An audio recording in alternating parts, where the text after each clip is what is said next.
So let's get into chasing. What is chasing?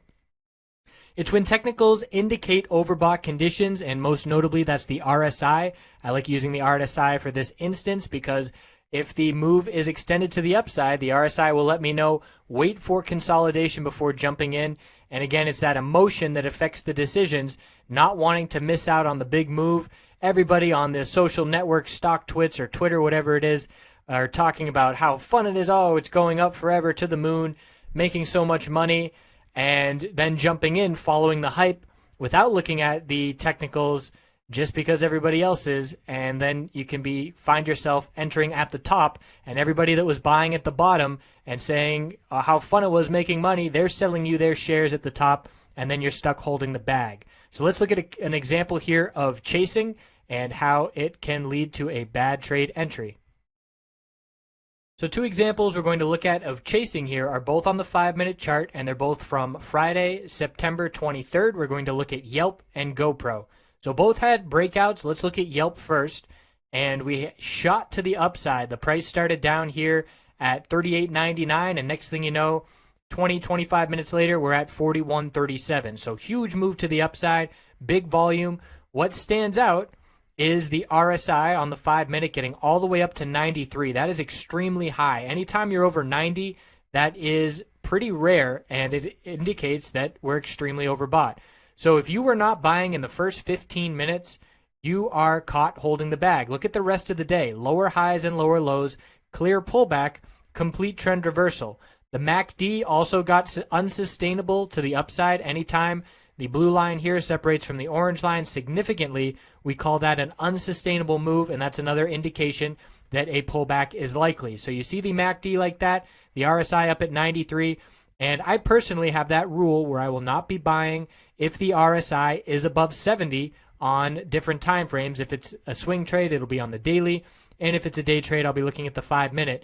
So I pretty much would not have been entering Yelp here if I was not in on the first 5-minute candlestick. Granted, I would have missed some upside, but so many times, again, this is all about consistency and long-term consistency.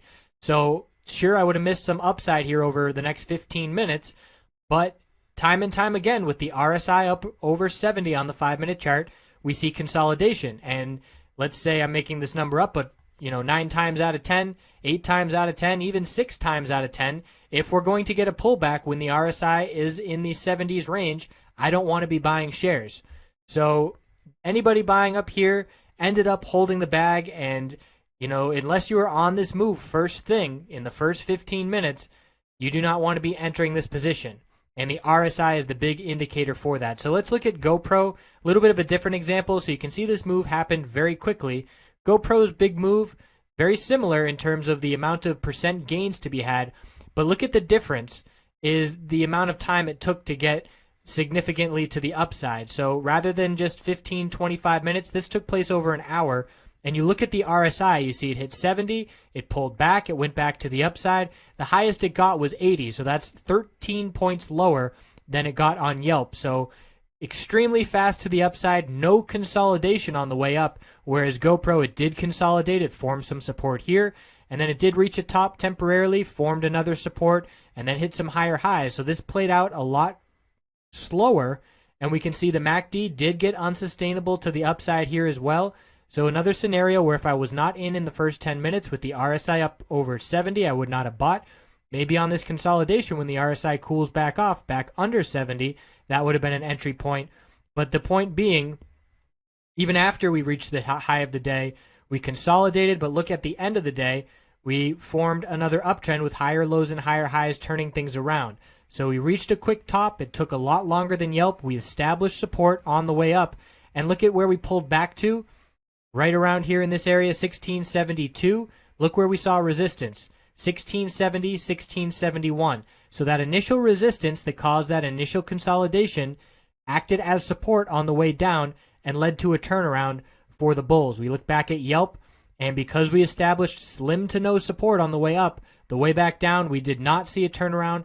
The bears controlled the entirety of the day, and we did find some support at the low of the day. That's pretty much where we pulled back to, giving back all of those gains and then seeing a little bit of a bounce by the end of the day. But the point here being, No support established on the way up, extremely overbought RSI, very short term explosion to the upside, and the comparison RSI not as overbought, cooled off, then continued higher, established support on the way up, and a more drawn out move to the upside with continuation towards the end of the day.